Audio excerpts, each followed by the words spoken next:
Bon, bonjour monsieur, dame.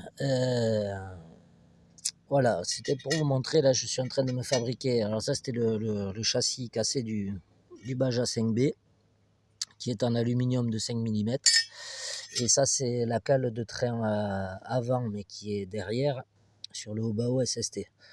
Donc c'est de la merde. Voilà, du coup moi je me suis retracé. Alors, ce que j'ai fait, c'est que je pose la pièce, je la serre à la pincetto, bon, là où il y a de la matière bien sûr.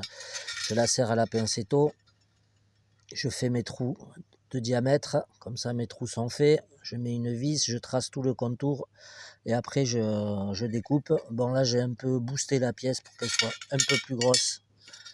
Voilà, bon, aux endroits où ça gêne pas bien sûr, hein, vous voyez, je l'ai un petit peu boosté pour que ce soit plus costaud.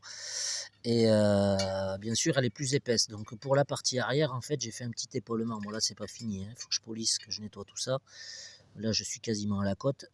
Voilà, j'ai fait un petit épaulement pour que ça passe au niveau de l'arrière, pour que ça passe au niveau du châssis. Et à l'avant, ce que je ferai, c'est que je vais faire un épaulement. Désolé, je tremble beaucoup. Je vais faire un épaulement de chaque côté pour que ça rentre dans le triangle, en fait, à ce niveau-là, à cet endroit-là. Voilà, je vais juste réduire à cet endroit-là pour que ça passe dans le triangle. Je pense qu'il y aura juste ce côté à... J'ai regardé, ouais, je crois que je vais avoir juste ce côté à épauler. Donc voilà, j'aurai tout le reste en 5 millimètres, il y aura juste à l'endroit du triangle. Mais l'avantage, c'est que j'ai pu un peu booster la cale, et à mon avis, celle-là, elle devrait pas bouger de sitôt. Voilà, ça passe partout. Donc voyez comment faire et récupérer un bout d'aluminium de 5 millimètres. Voilà, c'était, vous mettez une pincetto ici, au coin là. Voilà, vous percez vos trous. Enfin, moi, j'ai percé le central, je mets une vis, je la serre. Et je garde la pincetto, je perce les autres trous. Après, je passe la pincetto de l'autre côté et je finis les deux trous ici. Voilà. Et après, vous tracez avec une pointe à tracer tout le contour et puis vous regardez comment ça passe. Et, vous posez, vous enlevez, vous posez, vous ajustez, quoi. Voilà, ça fait une petite pièce, une cale de train gratuite maison, bien costaud. Je vais essayer de vous montrer l'épaisseur.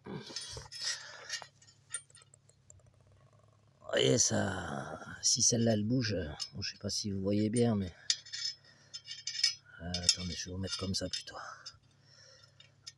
Voilà, là on voit la différence d'épaisseur. C'est pour ça que j'ai été obligé de faire un petit épaulement ici pour réduire. Bon, ça n'a pas l'air, j'ai juste réduit d'un petit millimètre, mais ça passe après pour la partie arrière, en fait. Ça, c'est la partie intérieure du train vers la direction. Voilà, ça va passer, ça va appuyer sur le châssis, le petit épaulement. Je voudrais qu'il zoome.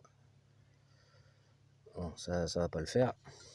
Enfin voilà, vous avez compris le principe, je pense. Allez, mouchou à tous.